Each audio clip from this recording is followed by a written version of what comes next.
नमस्कार मित्रों, मैं शेखर मिश्रा भारतवर्ष से एक बार फिर आज आपके साथ कानपुर से। और आज हम चर्चा करते हैं जिसकी चर्चा मैंने कई बार करी है कि धर्म और रिलीजन के अंदर जो अंग्रेज मतभेद छोड़ गए उसको हमको समझना पड़ेगा। इस विश्व के अंदर केवल एक ही धर्म है, वो है सनातना, और रिलीजन या मजहब वो कई हैं। वो जो एक किताब को मान के उसके हिसाब से काम करते हैं वो रिलीजन होते हैं, और एक ही धर्म है वो सनातन। और सनातनी वो धर्म है जो पूरी तरीके से वैज्ञानिक है। It's a Sanatan is totally based on the science. एक मिस्टर बाटली वाला है, उनका एक वीडियो आज मुझे मिला। मैं चाहता हूँ आप ये वीडियो उनका ज़रूर देखें कि कैसे सनातन धर्म साइंस के साथ जुड़ा हुआ है। इसका छोटा सा एक पार्ट अपने को समझ में ज़रूर आएगा। ये वीडियो देखिए। Today I thought I would just go a little bit into ancient history, yeah, and then come to where we are today. Okay, so all of you have heard of the Varaha Avatar? Yes? If you have not, which country are you in? The Varaha Avatar is when Lord Vishnu, right? He takes the shape of the boar, and then for some reason the earth is drowning in water. We don't know why and how. But the boar lifts the earth up and brings it out of the water, right? Saves the earth, so to speak, right? Now, that may be a fantastic story and all that, but check out the shape of the earth. What is it? It's round, right? Which means that more than 10,000 years ago, we knew that the earth was round. Yes? Which Europe only accepted once they saw the Apollo pictures from space, right? In fact, we call geography Bhugol, right? It is goal, round. Is it? It's not Bhutatte, right? Okay? It is Bhugol. Okay?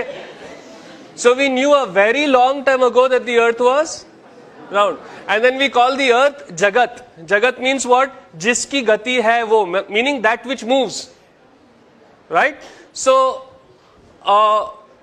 we knew that the earth was round. We knew that it was not stationary, that it was moving. And this was thousands of years ago. Yes? Interesting, huh? Okay. Okay. Let's go a little bit into space. Now there is this star called Antares. Okay, Antares. Ares means Mars.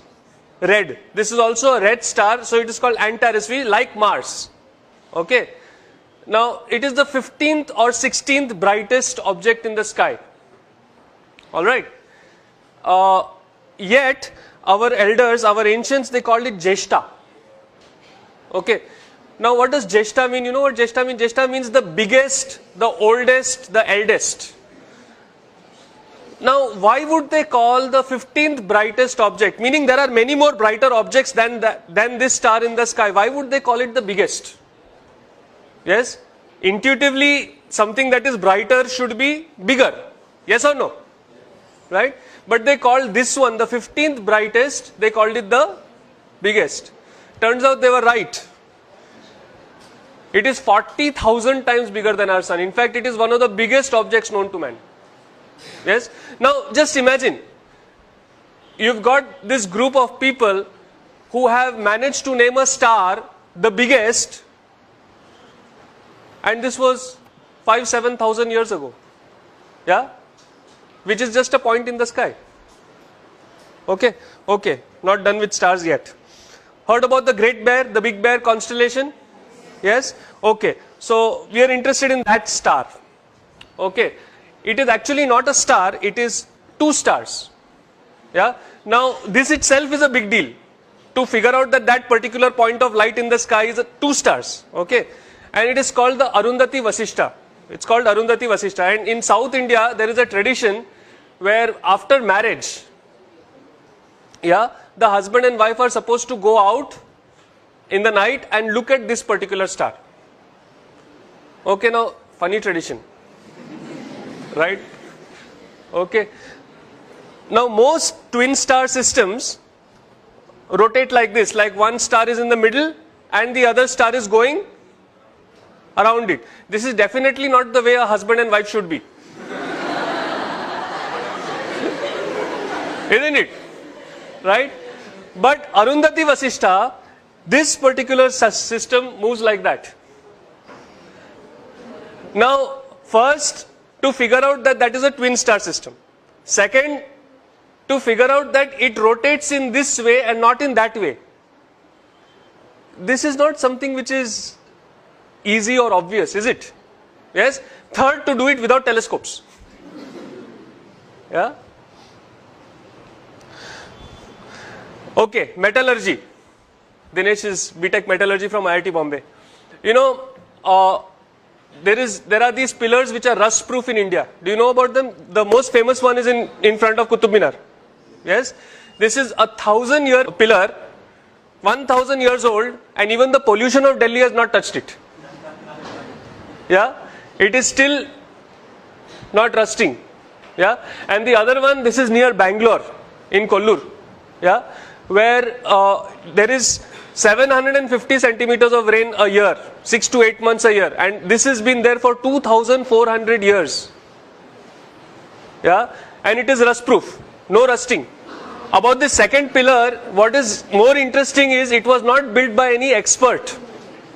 It was built by the tribal, the aboriginals of that area to welcome Adi Shankaracharya when he came to their village. Yeah? So this technology was there, not even with like the learned Brahmins or something like that. It was available to the tribals. Yeah? Then there is this mystery of zinc. You know, India held the sole knowledge of how to remove zinc from zinc ore for 4,000 years. Yeah? Because zinc, it's a very, very interesting thing. Zinc, from the ore, the zinc becomes liquid at 997 degrees Celsius. But that same zinc then vaporizes and becomes gas at 1000 degrees Celsius. So it is only a 3-degree window that you have to pull that zinc out. And it is incredibly difficult. Yeah? You know what we did? It was very interesting. See, usually if you see a furnace, kya hota hai? There is the furnace and then something is coming out and being accumulated. Isn't it? This is the way most distillation is done. Yes or no? You've got the heat from the bottom and something comes out and it is collected. Now, when the heat was coming from the bottom, what would happen? The zinc would become liquid. It would go down or it would just evaporate and go out. Right? So what did these people do? They turned it upside down. They put the heat on the top and they put an ice bath below it, cold. So it would come down, then it would go in the cold, it would solidify and you would get the zinc. Yeah? For 4,000 years we kept this technique secret over here. Yeah? All the zinc in the world was made only by India. Nobody else could make it only. Yeah? Then one Chinese fellow stole it. Yeah? And then one British fellow stole it from the Chinese. There was this guy called William Champion who made the first zinc distillery in Great Britain in the year 1543. Before that, for 4,000 years, if you wanted zinc, you had to come to us. Now, this is a nice shloka in the praise of Lord Krishna. When you look at this shloka, do you think that there is anything special about it? It is like all other shlokas. Oh Krishna, you are great, you are this, you are that. Yes or no? Right? Only thing is there is this thing, there is a protocol called the Katapayadi Sankhya. Okay. Took me a long time to learn to pronounce that. Yeah. So there is this Katapayadi Sankhya where they give particular alphabets, particular numbers. So for example, Katapaya is 1 and so on. And then if you substitute these numbers in this shloka, you know what you get? The value of pi correct to 30 decimal places. Yeah. So we knew how to do encryption also. Yeah. Acha, now don't you like this what I am talking about? So clap and tell me no. Yeah. You know, I am not used to just talking to an audience. I want audience feedback also. Alright? Okay. If you don't like it, then do like that. So I know. Now recently I had been to Goa, and in Goa there is this place called Vasco da Gama. You have heard of it, right? Now why is Vasco da Gama called Vasco da Gama? Because there was this fellow from Portugal who came and supposedly discovered India, right? Okay, let me tell you the true story. This story is in Vasco da Gama's own journal, which is there in Lisbon today. Okay, there were two guys who went searching for India. One of them was Christopher Columbus. The other was Vasco da Gama. Okay, now Christopher Columbus, he went in the opposite direction. From Europe he went up. Okay, and he found America. Only he thought America was India. Okay, that is why the natives of Americans are called Indians. That's where the Indian name comes. Because he thought, मेरे को India मिल गया. Right? So he called those people Indian. He called them Indians actually. Then the other people came and, called them red because they were not white. Yes? So that was Christopher Columbus' story. Vasco da Gama, he went in the opposite direction. If you know your geography, he came down from Africa, and he was too chicken to go out into the main sea. He would only sail keeping the coast in view. Okay, and he was having the biggest ship available at that time in Europe. All right, so he came all the way down to the Cape of Good Hope. Okay, and over there he was wondering, now how do I cross? Because from there to go to India, you have to go across the ocean, across the sea, right? Over there he met a Gujarati whose name was Kanha. Okay, he does not mention the surname, possibly Patel. Okay.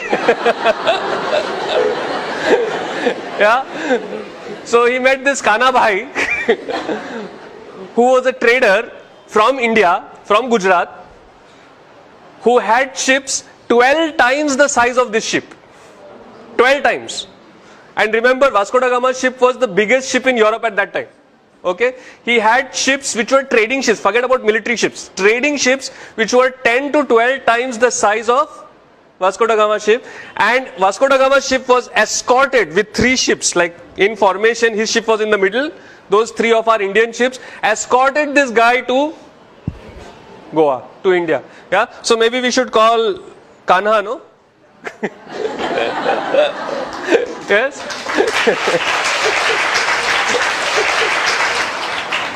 No, I mean, we could go on and on and on. The amount of history, the amount of knowledge that this country had was phenomenal, absolutely phenomenal. Yeah, and what was even more phenomenal was these guys had this knowledge 5, 7, 10,000 years ago.